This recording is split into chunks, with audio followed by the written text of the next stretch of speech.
I have a question for everyone, actually. It's visually stunning films, no doubt. My question is, what is your favourite prop from the films? Or it could be a costume, something you wore, something you saw. I'll start again with you, Nick. I was very lucky working with a costume with Jenny, because I worked with her before on something else. So we sort of ever so slightly changed some of the ideas and I got to be a punk version of Adamant. I mean, that was brilliant. Who doesn't want to do that? So it was the leather jacket and having a holster with a wand in it. That's pretty cool. Was anyone else have a holster? Rock. There you go. I had a holster. So that's it. My holster and leather jacket. I've come for my son. That was it. So it was Adamant in a sort of post-cyberpunk period. I'm probably going to say what the majority of people here will say, but definitely having the wand, really. I mean, it's something that became very special because you were only ever given it just before you were to do a scene, and then they were taken swiftly off you straight away, so they didn't end up on eBay. So, you know, you felt very special when you had it, and yeah, just... and also the costumes as well. I mean, the immense amount of detail in these costumes that, you know, the movie-going audiences never really get to appreciate fully. But when you're wearing the costume, you feel like the character. They feel lived in these clothes, and they very much inform you of that character. And they did have a wand pocket as well inside. Not a holster, but, you know, a little wand pocket was inside every costume, so you always had somewhere to stow the wand. So, yeah, my wand is a definite favourite of mine, certainly. I was going to say that. Sorry. I'd say maybe my broom, because it's a bit like the wand. It's specific to you, and mine was like really manky and it had loads of bits of purple in it, and I like that. For me, at the end of Prisoner of Azkaban, when I say goodbye to Harry, I do two things. I fold up the Marauders map and I put all my stuff in my closet. And they weren't special effects, they were shot in camera, and the Marauders map folded up by a series of little invisible threads that happened on 2 or 3 takes. And I just thought the genius of someone who created that was, I thought summed up to me the creative aspects of the special effects designers on the film, that they didn't rely on it being a special effect, but they actually worked out a way of folding a map 8 ways by pulling little threads. So, thank you. Unfortunately, I wasn't allowed to dress up or have a wand. I was in the portrait. I did have a costume, it's true, and it was lovely. Mine would be the lion house, Luna's lion house, because I think that the best thing about playing Luna is that when you're wearing her clothes, they're kind of the clothes that no one would wear, you know, in their right mind. So you get out of yourself, you know, you're very free, and the lion hat was sort of that intensely, like, I can't care what anyone thinks of me, I'm wearing a lion on my head. And it was very light and deceptively light and comfortable, and I kept forgetting I was wearing it and people looking at me. I was like, what, you know? It was really fun. Yeah, should take that home. Well, I would have said the wand, but it feels very unoriginal now. But I had that lovely wand inside a cane, which had a very, very heavy snake head, and the very first scene, one of my favourites, which was cut, of course, as in many of my favourites, I smacked Tom very hard on the knuckles when I'd just been handed it. I didn't quite have the weight of it right. I think it really did some damage, and this poor little toddler looked up at me, and I think he thought I was acting, and he had to react. And so instead of going, ow, can you not do that? And I cracked his knuckle very hard with it, and it was the beginning of a beautifully tortuous relationship between Draco and Lucius. But in fact, my favourite thing is the wig, because I'm a very lazy actor, and so every time I put it on, in order to keep it straight, they kept on telling me to tip my head back, because otherwise I was eating it all the time. And if I tipped my head back, I was looking down my nose at people, and there was an instant character, and I didn't have to do any work. So I quite like that. Well, I only have got one pop, the wand, but the favourite thing to look at, which you never saw, was if you'd go upstairs, if there was a quiet moment in filming, they used to have this huge office, the art department, and the art department would design these tiny little models of all the set. And you could walk through this room, and the detail on the room was incredible, and you could actually lean down and look through the windows, and you could see sort of down staircases and through corridors. And they had the most extraordinary world up there. So of the most beautiful objects that I came across on Harry Potter, that would be them. Yeah, I'd like to confirm you were a little heavy-handed with the snake head thing for sure, Jason. I've resented you ever since. Yeah, I've been holding it back. Yeah. Obviously, the wands were really cool. The broomsticks were kind of obvious. I really like my suit. Draco was not one for casual dressing, and he seemed to be in a black suit 24/7, even to bed. I think he wore it. So yeah, it was actually the first suit I ever had that fit me. So it was nice to have that. I felt very sharp in that for sure. Can I interrupt just really quickly? Forgive me. In a true Neville Longbottom moment, why is it always me? I really need the loo. Okay? So I'm going to say, mine's the Sword of Gryffindor. That's my favourite. And I'll be back by the time these people have finished. Is that all right? Go, man. Thanks very much. Yeah, I'm going to do the same. The flying car. Is this a... Boys, they always go in pairs, don't they? Speak very slowly. Like David Barron, I was in a portrait, no props, some clothes. I was a Puritan. I don't know what they were thinking. But in terms of, there are so many props and things on Harry Potter, but I suppose if I could take one away, it would be the time turner, which is just Actually, a thing of... You did. There are people from Warner Brothers here, David. No, he didn't. Yeah, but the time turner, for many, many reasons. Well, I liked my wand, and I had some teeth, bad teeth. But I really can talk about a moment of liberation to do with my costume, because it was an irritating costume to wear. It was too long, and sometimes I would trip over it.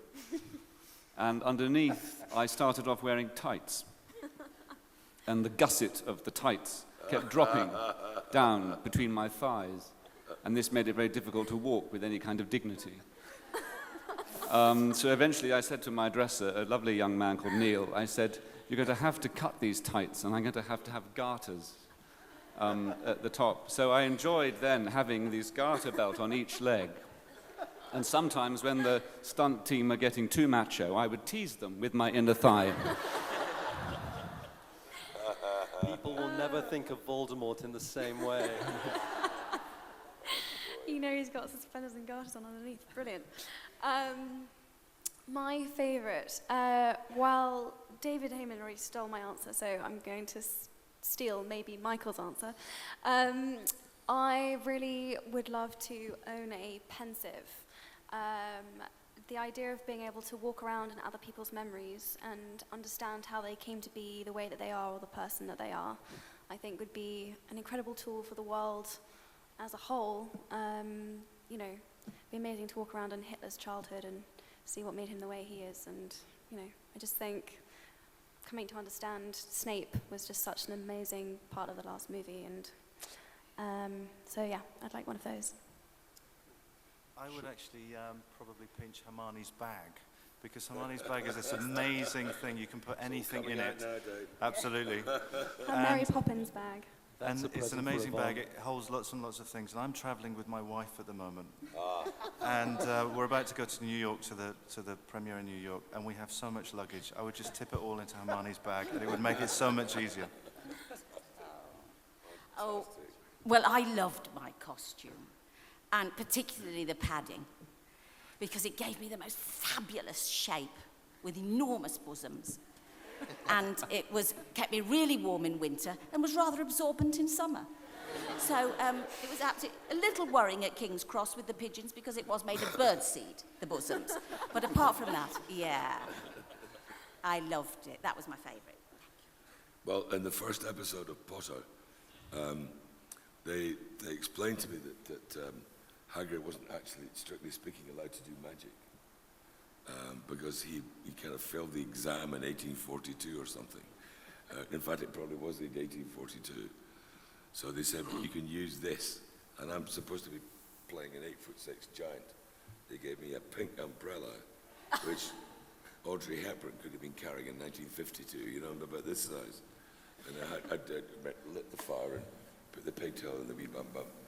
And that was my favourite thing. And I didn't see it for years until, remember when we were in New York, the exhibition in New York, there it was. I'm thinking, my dear old pink umbrella. Yeah. And they made a model of me with this, it was 8'6" guy with an umbrella.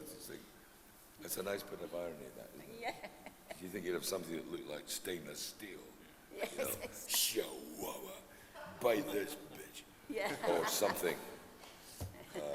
But there you go. That would be my favourite prop. Well, I had the usual props one, but I had a little bag I made myself with a belt to keep my fags and lighter in under my costume for the quick nip out for a fag. And I also had a very long white beard, which I would have my sausage and chips for lunch. And then she wouldn't take the beard off, which annoyed me. So I used to feed chips into it. I'd feed fried chips into my beard to annoy the makeup department. I remember that. My main memory. The other thing you did, which I'd like to tell the public about, is you parked your Cadillac outside my trailer so I couldn't open the door. Your Ferrari, because we're both car men, right? And I said, I can't quite open my door properly. Michael said, that's because I brought my Ferrari in to humiliate you. Remember that? Stay in your trailer.